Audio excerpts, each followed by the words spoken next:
Beyond the newsroom, where untold story is revealed.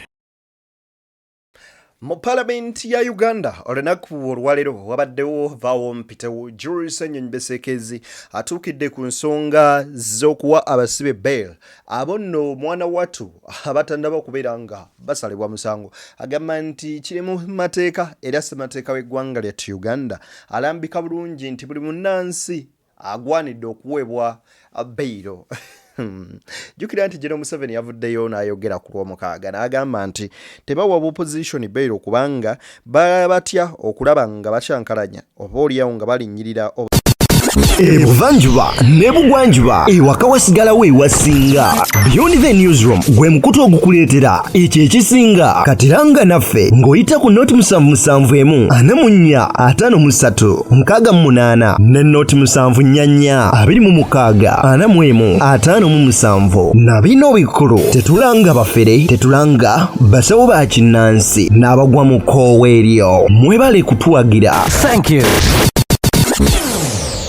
nga balinnyirira obujulizi bwabwe. Kakati ebyo nno byonna bibadde bikyalibwe bityo. Lop Ssenyonyi olutuuse mu Parliament z'ensonga zatuukiddeko.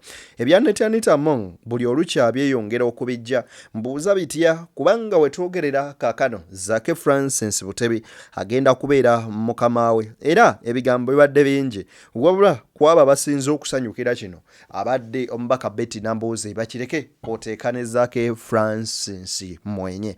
Bigambo ki bye boogedde genda kubanga ate imbikuwa obiwulirize bulungi. General Museveni tasobola kukkiriza muntu yenna kubeera nga ate munnanga akwata buyinza ebbanga lyemaze naye lyonna ekyo ekigambo takyogerangako n'ekigambo transition mu kamwa ke tekiyitangamu ekitegeeza nti General Museveni ngawo omuntu ayagala nnyo ogenda maaso n'okubeera nga ate mwana wattu abeera mu buyinza. Bingi byenkuleetedde byotagwanidde kubeera nga ate osubwa. Anzeddeni aliwo okukuweereza n'okubanga nkutuusaako ensonga z'essemasonga nga bwe zitambula mu ggwanga lyattu Uganda. Weewaawo akatambi kano kayonjagala tutandikireko osobola okubanga obiraba wabula nkujjukiza ntutambula ne Like Mobile bano nno nga bagamba gwetaaza okugula airtime ne data waabwe nyiga 217 *553# weggulire airtime ne data wa Like Mobile. Ate gwe atulaba nga gwe muloni gwo ogusoose njagala okusaba subscribing ku mukoto guno. Oba omaze subscribing oba ofuuse ekitundutundu kufe wabula ate naawe atulaba kaakano nkusaba video eno gimpere like bw'ogira like ejja kudduka emisinde mingi etuuke kulisa kino mukankwejo Lop Ssenyonyi embeera bw'eti bwe badde mu Parliament. I want to implore government. There's been a lot of talk to begin disregarding bail for certain prisoners. I hope that especially the legal minds in government will advise against this. Bail, application for bail is a legal right in our constitution. Let us not scrap it. Let us not even think about that because Article 28(3) of our constitution, the presumption of innocence, that's why somebody can show up in court and say, okay, now that I am innocent until court determines otherwise, let me be tried as I come from home. But if government now begins to moot the idea to say, for certain offenses we should scrap bail, you are judging this person guilty before court does. I really hope that colleagues in government will advise against this matter because as we have seen now, any of us is a potential client for court and jail. So if you're produced in court tomorrow, you also want to exercise that right to say, let me apply for bail. But if they're saying, no, let's scrap it, all of us will be sufferers. Finally, Right Honorable Speaker. Right Honorable Speaker, the media has been awash and we saw government repatriating some Ugandans from South Africa. I think it would be good that government gives us an update. What's happening with that situation? And as I have said, it's good that some of these have been repatriated. Of course, there are many more. Some actually died, unfortunately. There are many more that are still stuck in South Africa. So we are saying, good, some have been brought back. But there's many more that are stuck in South Africa. What's happening around that situation? Also, how are we going to deal with the diplomatic relations between us and South Africa. Because, Right Honorable Speaker, I have seen some government officials in South Africa, including some ministers, there's a minister who said, okay, we don't agree that these people get to be beaten, but why don't they go back to their countries? Honorable Lop. In essence, you're saying we should do everything we can to throw them out. Honorable Lop. Can government talk to us about this issue? Rastaman wants to give some information with your permission, sir. Just wait, Honorable Musira. And you know I briefed you. You know how I briefed you earlier on? Yes. The acting Minister for Foreign Affairs has been given space tomorrow on the order paper to bring a statement on this. Ebigambo bya leader of opposition mu parliament Lop Ssenyonyi Besekezi ono nno munange ebiseera bino namanyi omuntu mumugayanga akyaliwo ne bw'avaawo nze ngamba nti he will be regarded as one of the best performing leader of opposition era tuyinza okuba nga tumutwala okuba nga omu ku abo ba leader of opposition abasinze naddala okuba nga baperforminga bulungi oba okutuukiriza emirimu gyabwe mu ngeri ennambulukufu. Era Lop Ssenyonyi yasoose kwemulugunya ku njogera ya Museveni okubeera nga bajjawo bail obantu okuba mu mabeiro deliberate kyokka ate nga bail eno ne baweebwa ssemateeka era amateeka ga Uganda mwana wattu bano gagenda maaso n'okubawa eddembe n'olukusa okuba nga beeyimirirwa. Ssenyonyi agamba nti kino bwe mukikola egenda kubeera nga tweggulidde omukutu kubanga leero ojja kisanga nga kiri ku opposition enkya kibe ku ggwe NRM oba oliawo nuupu yoyita opposition enkya ebeere nga ye gavumenti nga gwe opposition bagende bakume bail owulire obulumi. Ebyo byonna bw'obyogerako jjukira bujukizi nti mu ssemateeka ono yennyini gwe twogerako bamaama Miriam Matembe gwe baatuula ne bakola Dr. Karokiza Besigye mu 1985 y'omu yali mugenda mu maaso n'okuba nga abanyiga ku ssaawa eno. So tusaanye okuba nga tusitukira wamu ekifu tukigaane nti kifu n'ekiramu tukyogereko mu bulungi bwakyo. Wuliriza omukyalo n'ebigambo bye. Nsobola obbagamba nti these are condoms for use and throw. Kati they have acquired another condom. Era gwe gwenna oli mu kino game manya nti you are the next condom. Anita Among. Mumanyi nnyo. Naye simwogerangako. Era simwogerako. Maze emyaka gino gyonna gyabadde mu parliament na gino simulabangako simutuukirirangako at close range. Yes. Naye nga twasulako mu kitanda ekimu. Agw'omumanyi. Era nze bwe mulaba simuyita Anita Among. Muyita Acholigaali. Buli yalwanyisa Dr. Besigye nga yeeyagaliza nga yeewulira nti amusinga. Ensi eba niba taagula. Ensi ebalabisizza. Okukakkana nga ngeri tibakyajaayo. Mbwa za ku kyalo. Kiki ekisibya Dr. Besigye for 1.5 years? What? Kikiriyo. Kiki ekisibya Edi Mutwe ne banne n'abaana bonna bamufumbira? What is it? Tokwata Among. Asooka akwata oyo w'ebyuma eyakatubba just recently. Oyo atannafulumya declaration forms eza buli polling station. Oyo mubbi abbye future y'Abannayuganda. Abbye obutuuze bwaffe. N'obwetwaze. Omukyalo ono agambye nti mmwe mwenna babakozesa muli bupiira bugali mpitawa kubanga taliyo nabagamba by the way ku kintu ekyo nti akapiira kagali mpitawa bwe baba bakambala bakakwata bulungi bwe bati n'osika ne kambala ne kajjula bulungi n'olumala okukakozesa teriyo yali akajjeeko nga akakwata nga bwe yakatadde bakakwasa engalo bweziti n'asuula eri abamu bafuna n'okufuna bakapapula bakagwe n'akwasaako n'akola ati n'agattako n'okuwanda kati ekyo kyennyini kye bakola abantu bano nga bamaze okubeera nga babakozesa babatadde mu position muwe mugenda okubeera nga mukyayibwa enseeba kyawe kakati omugaso gwammwe guweddeko kabakozeseeko ne ku balala era agamba nti Among baamukozesa kano ke kaseera kaalimu bino nno byenzize ngambagamba entakera. Wuliriza ebigambo bino si byange. Tubadde mu parliament olunaku olwaleero mwanatu Zaake Francis Butebi jukira nti bamulonda okubeera nga akulira akakiiko akalondoola ebisuubizo by'omukulembeze oba by'omukulembeze w'eggwanga kyokka Anita Among agenda tuula kakiiko ke kamu nga Zaake ye mukama we ate nga Zaake Francis Butebi Anita Among yamugoba ku bwa commissioner. Wuliriza kati tugende. Government Assurance and Implementation Committee. Government Chief Whip. Right Honorable Anita Among, District Representative Bukedia. We have taken note of the designation by the Chief Whip. Right Honorable Speaker, in view of Rule 165, I beg to designate the following members to the Committee of Government Assurances. Honorable Zaake Francis, Mitiana Municipality Chair.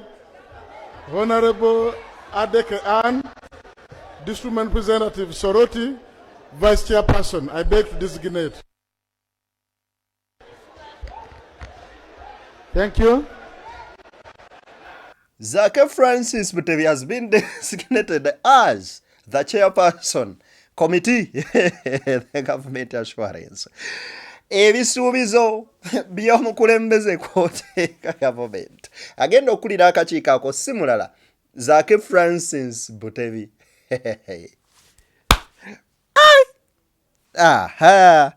Ebyo nno olugudde mu matu ga Zaake Francis agambye ekiki naye Amongo nga wakinagguka Amongo nga yanfukira kayenya mu ngato Katonda w'abanaku nga teyeebaka n'agamba bannanga omukulembeze wange His Excellency Robert Kyagulanyi Ssentamu taata weebale ye wanywedde ku tuzzi wafunye ku kyokulya olabayo ggwe beebiro wano Zaake Francis Butebi. Ate olwaleero bwe ndabye nti ensi eno yeetooloola bwe bazze ne bampa mmemba omu eyali sipiika wa palamenti eno nga sipiika wange mu mulembe gwe ndabika nze omwe yasingira ddala okuyisibwa obubi nga bwe mwalaba nga siva mu komiti ezo buli kiseera nga mbonyabonyezebwa nengobwa ku bwa komishona n'ebintu ebirala bingi nnyo naye olwaleero kati nze ate agenda okubeera nga nze chairperson we ye nga bw'abadde chairperson wange mu palamenti mu komishoni nangobayo yali chairperson wange mu komishoni nangobayo kati olwaleero yenze chairperson ku komiti eya government assurance nga ye member. Awo nno kitegeeza zigenda kudda okunywa kubanga nze ngenda kubanga mpeereza bulungi okusinga ku ye naye katusuubira anajja kubanga komiti eyo si ya lutalo si ya kulwana wabula kukolera bannayuganda kuweereza bannayuganda okulaba nga bafuna obuweereza obwo obusuubiziddwa emirundi mingi nnyo nga tebutuukirira. Awo nno ekyo kyengenda okubanga nkola mwenna abalina kye babanja gavumenti era ngenda tandika kubabaka ba palamenti buli ekyasuubizibwa yonna mu bitundu byabwe kwabeere ewange okulaba nga gavumenti ngiteeka ku nninga saabazoganyazoganye okulaba nga ebintu ebyo bibaawo ate nga nteekako n'ebikolwa si kwogera bwogezi ngenda teekako ebikolwa. Zaake Francis Butebi atugamba nti yawakussaako ebikolwa era agamba nti bannange mbugwosusse emmwanyi omusanga mitalanga obwato wawungula lugero lw'Abaganda nti oba oliawo gw'ogaana okuyamba kyalwaddaki mu maaso eyo oyinza okumusanga nga yayinza okukuyamba sinakindi okukununula naye gwe wagayanga luli kaakati yagenda okuba mukamaawo Zaake Francis Butebi mu ngeri gy'asanyuseemu okubanga akakiiko kano yagenda okukakulira kwegamba Anita Among agudde butereevu mu ngalo z'omubaka Zaake Francis Butebi nga chairman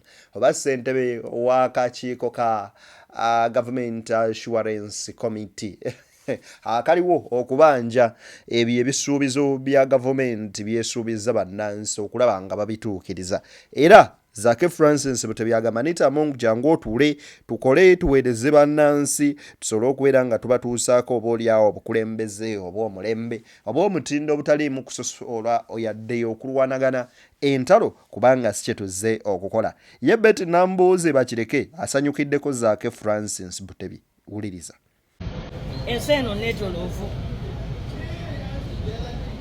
olwaleero Amongo bamutadde ku komiti eya government assurance erondoola ebisuubizo bya president nga omubaka zaake yagikulira kakati n'amongo ajagamba ku zaake sabo sentebe mbadde nina kyenjogera alina okugenda amukuba akamajagala gendako bweru nteeka ku tulipu mukama wange kwegamba tutegere nti eno ensi ki netolovu what goes around comes around olabye so bwe tubanga tukola ebituma ofiisi gano ag'obuyuziyeza tumanyenga nnyo nti n'ensi eno netolovu era ebintu bisobola okwetoloola so mukama ekyakirese bulesi ng'ekyokulabirako tutegeere ensi eno nga bwekola ki bweyimiridde tulemenga okwesigula ennyo naye waliwo ebintu byendabye wano nga bagaba obukulu abantu b'enaalemu basiku bakuteeka sayija abadde minisita wa finance ne bamuteeka ku komiti ya budgeti nga memba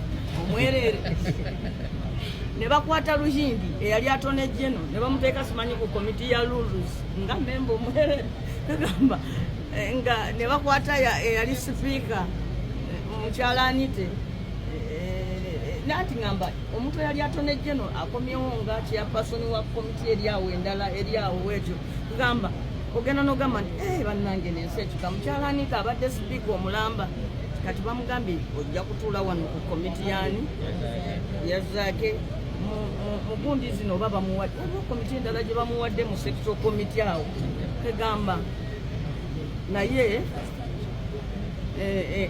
nze ndabyeko ku basipiika wano basipiika bwe bava ku bwa sipiika kiba kizibu okuyingira mu house awo okuteesa nalaba sekandi teyasobola omanyi najja wano nga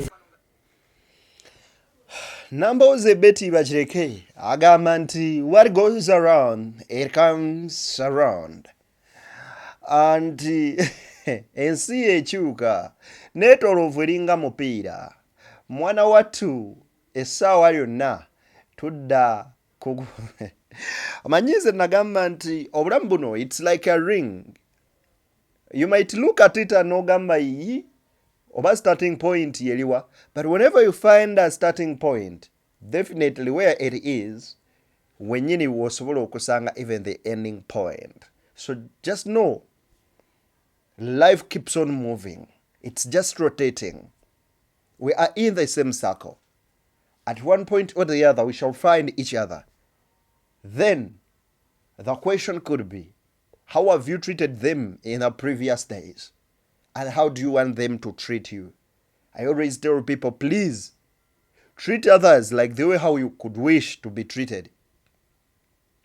Yisa abantu mu mbeera gye wandyagadde okuyisaamu kuba olwaleero oli mu buyinza otudde mu ntebe naye tomanyi enkya mukama ayinza ogikugyamu nga kubamu b'obadde otulugunya be bagenda okudda mu ntebe bo oyagala bakuyise batya. So kati abantu abo bayise nga ggwe bwe wandyagadde bakuyise. Erewe kankwongere wano ku butebi zaake.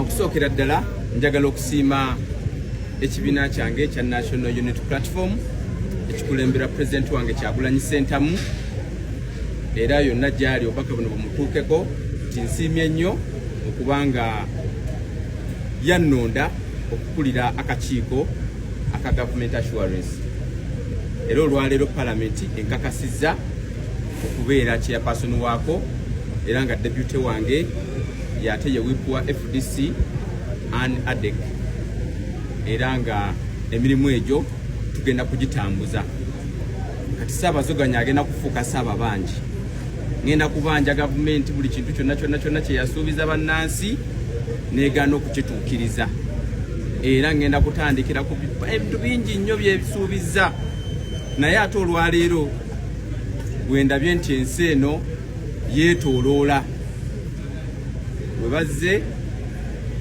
ne bampa memba omu eyali sipiika wa palamenti eno nga sipiika wange mu mulembe gwe ndabika nze omwe yasingira ddala okuyisibwa obubi nga bwe mwalaba nga siva mu ebigambo bya Zaake Francis asoose kwebaza kibiina kye ekya National Unity Platform okumulabamu obusobozi n'okumuteekamu obwesige. Anyway, awo nno wekwebalizaako munnange nti kongula weebale kugwa mu bintu omubaka Zaake Francis Butebi. Kankuwa ebigambo bino bya Honorable Oshabe, wuliriza. Nze bwe nali mu NRM nasoma busomi lips ze emimwa gye nga ebbanga lye namalayo emyaka egi teyafulumyako kigambo neki nti walibaawo Uganda nga taliiwo. Tekisobola na kuyita ku lulimi lwe bwe ruti. Tasobola na kujoogerako bagamba bane mukolanga bwe muti bwe naabanga siriiwo ensi mugiddukanyanga bwe atya.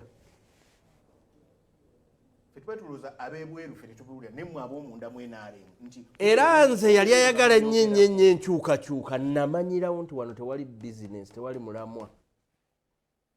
Nobert Man was talking about transition. Nti muli ebweru naye no mu bisenge munda. Mweno mu bisenge munda transition. Transition tesobola kubaawo nga Museveni mulamu. Nga evudde gye ngeri organic nga bwe bagisuubira mawo byasuubira ekyo tekijja kubaawo naawe. Kati kankubulire omukulembeze bw'abaana. Honorable Patrick Nsamba Oshabe agamba nti tetuyinza funa an organic transition when General Museveni is still alive. Why?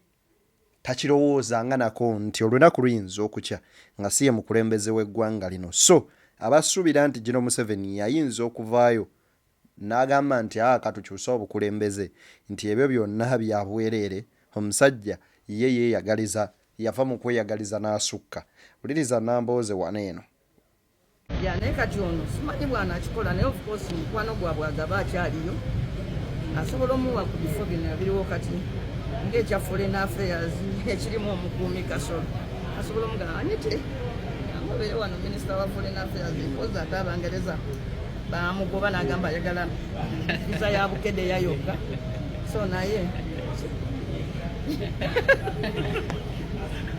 ekyo kye ŋŋamba kyekyo nze nesunze kola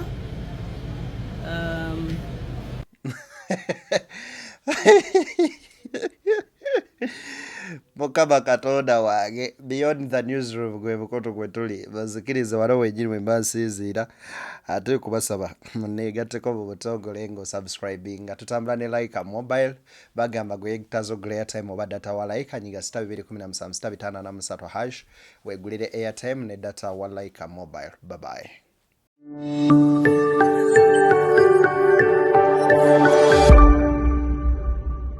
Beyond the newsroom, where untold story is revealed.